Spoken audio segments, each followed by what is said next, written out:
polytechnic second round spot এডমিশনৰ কাৰণে যেটো notice ইতিমধ্যে নোটিছটো পাব্লিছ কৰিছে যেটো মই আগৰ ভিডিঅ'ত আলোচনা কৰিছো তো এই ভিডিঅ'ত আজি আপোনাক আলোচনা কৰিম যে ইয়াতে কোন সকল ছাত্ৰীয়ে স্পটত যাব পাৰিব কোন সকল ছাত্ৰীয়ে এডমিশন ল'ব পাৰিব অনলাইন ৰেজিষ্টাৰ কৰা নকৰা সকলৰ কাৰণে যে তেওঁলোকে ৰেজিষ্টাৰ নকৰা সকলে কেনেকৈ ৰেজিষ্টাৰ কৰিব আৰু যিসকল ৰেজিষ্টাৰ কৰিছে তেওঁলোকে কেনেকৈ এডমিশন ল'ব লগতে এইটো জানিব পাৰিব যদি আপোনালোকে সিট এলটমেন্ট অলৰেডি ইতিমধ্যে পাই গৈছে তেওঁলোকে আকৌ স্পটত তেওঁলোকে যোগদান নাইবা তেওঁলোকে ইয়াতেও পাৰ্টিচিপেট কৰিব পাৰিব নেকি সেই বিষয়ে জানিব পাৰিব আৰু লাষ্ট কোৱেশ্চন যে কোন সকলে এই স্পট সেকেন্ড ৰাউন্ড যেটো স্পট এডমিশন হ'ব এই স্পটত যাব নোৱাৰে নাইবা সিট এলটমেন্ট নাপাব তো এইখিনি আপোনালোকে তথ্য আপোনালোকে এই ভিডিঅ'ত জানিব পাৰিব ভিডিঅ'টো শেষলৈ চাব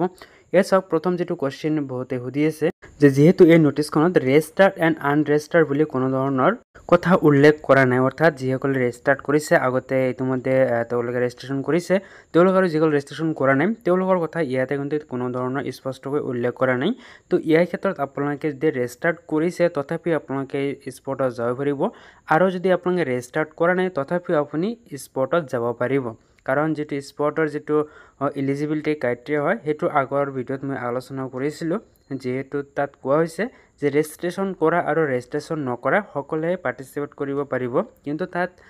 ৰেজিষ্টাৰ কৰা সকলৰ কাৰণে ব্লেক ডেট আৰু ৰেজিষ্টাৰ নকৰা সকলৰ কাৰণে ব্লেক ডেট দিয়া হৈছিল কিন্তু এতিয়া কোনো ধৰণৰ ডেট নাই আপোনালোকে দুটা ডেট ইয়াতে উল্লেখ কৰিছে দুটা ডেটত আপোনালোকে যাব পাৰিব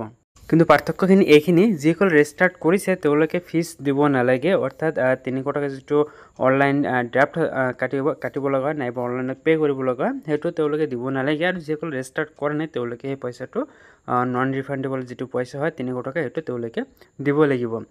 আৰু বহুতে সুধি আছে যে আমি এতিয়া অনলাইন এপ্লাই কৰিব পাৰিম অৰ্থাৎ অনলাইন ৰেজিষ্ট্ৰেচনটো কৰিব পাৰিম নেকি এতিয়া অনলাইন ৰেজিষ্ট্ৰেচনটো আপুনি কৰিব নোৱাৰে যদি আপোনালোকে এই ৱেবছাইটলৈ ভিজিট কৰে আৰু ইয়াতে যদি আপুনি ৰেজিষ্টাৰ অপচন যদি আপোনালোকে ইয়াতে বিচাৰিবলৈ যায় তেনেহলে আপোনালোকে ইয়াত কেৱল মাত্ৰ লগইন হে অপচন পাব তলত আপোনালোকে নিউ ৰেজিষ্ট্ৰেচন কোনো ধৰণৰ লিংক নাইবা পৰ্টাল ইয়াতে দিয়া নাই যেটোৰ জৰিয়তে আপুনি আকৌ কি কৰিব এই পৰ্টেলটোৰ জৰিয়তে আপুনি ৰেজিষ্ট্ৰেচন কৰিব অৰ্থাৎ আপোনালোকে এতিয়া ৰেজিষ্ট্ৰেচন কৰিব নোৱাৰে যিসকল ৰেজিষ্টাৰ কৰিছে তেওঁলোকেও যাব পাৰিব যিসকল ৰেজিষ্টাৰ কৰা নাই তেওঁলোকেও যাব পাৰিব সো এতিয়া কথা হ'ল যে আপোনালোকে সিট যদি উইথড্ৰ কৰিব বিচাৰিছে বহুত এনেকুৱা হৈ গৈছে যে এডমিশন পাইছে কিন্তু বহুত দূৰত নাইবা নিজৰ ব্ৰাঞ্চ অনুযায়ী তেওঁলোকে পোৱা নাই তেওঁলোকে এতিয়া কোৱেশ্চন কৰি আছে যে আমি এতিয়া সিট উইথড্ৰ কৰি এই স্পটত যাব পাৰিম নেকি তো চাওক তেওঁলোকৰ কাৰণে মোষ্ট ইম্পৰ্টেন্ট যে তেওঁলোকে সিট উইথড্ৰ কৰিব নালাগে কাৰণ উইথড্ৰ কৰিলে তেওঁ যে ইয়াত আকৌ এডমিশনটো পাব এটো কোনো ধৰণৰ নিশ্চয়তা নাই কাৰণ তেওঁলোকে এতিয়া সিট উইথড্ৰ কৰিলে সেই এপ্লিকেশনটো লগে লগে হয়তো ৰিজেক্ট নাইবা ডিলেট নহব পাৰে তো যেটোৱে তেওঁলোকক এই যেটো সেকেন্ড ৰাউন্ড স্পট এডমিশন হ'ব 10 আৰু 11 তাৰিখত হেতু তেওঁলোকে হয়তো সম্ভৱ সিট নাপাব সেই কাৰণে মই আপোনাক সাজেষ্ট কৰিম যে যিসকলে ইতিমধ্যে সিট এলটমেন্ট পাই গৈছে অৰ্থাৎ এডমিশন হৈ গৈছে যিকোনো কলেজৰ যিকোনো ব্ৰাঞ্চতে হওক বহুত দূৰতে হওক নাইবা নিজৰ পছন্দ অনুযায়ী যদি ব্ৰাঞ্চ পোৱা নাই তথাপি আপোনালোকে হেতু ব্ৰাঞ্চতে থাকক কাৰণ আপোনালোকে 1 ইয়াৰৰ পিছত আপোনালোকে যেহেতু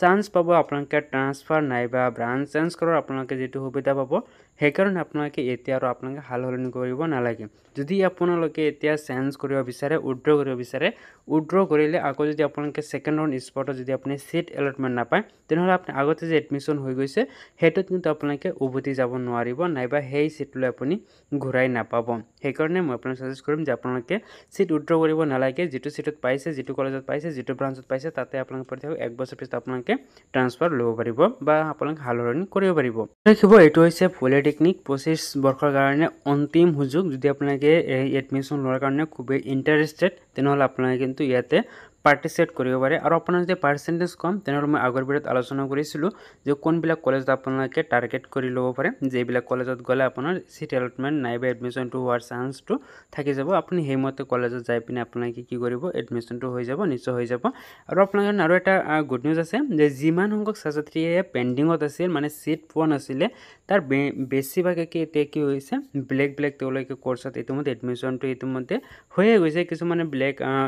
কোৰ্সত তেওঁলোকে এডমিশন পাই গৈছে কিছুমান প্ৰাইভেটত এডমিশন লৈছে ব্লেক কোৰ্সত লৈ গৈছে সেই কাৰণে ছাত্ৰীৰ সংখ্যা কিন্তু বহুত কম আপোনালোকে ইয়াতে যদি হিসাব কৰে বহুত কিন্তু সিট এতিয়াও খালি আছে বহুত সিট খালি আছে তো আপোনালোকে পাৰ্টিচিপেট কৰক আপোনালোকে নিশ্চয় আপোনালোকে পাই যাব যদি আপোনাৰ পাৰ্সেন্টেজ একেবাৰে কম তেনেহলে আপোনালোকে যে টেক্সটাইল আছে ইয়াতে আসাম টেক্সটাইল ইয়াৰ পিছত নলবাৰী যেটো আছে তাতে কিন্তু আপোনালোকে পাৰ্টিচিপেট কৰিব পাৰে আপোনালোকে ইয়াতে পোৱাৰ চান্সটো বেছি থাকিব এইবিলাকত কাট অফ মাৰ্কটো একেবাৰে কমকৈ যায়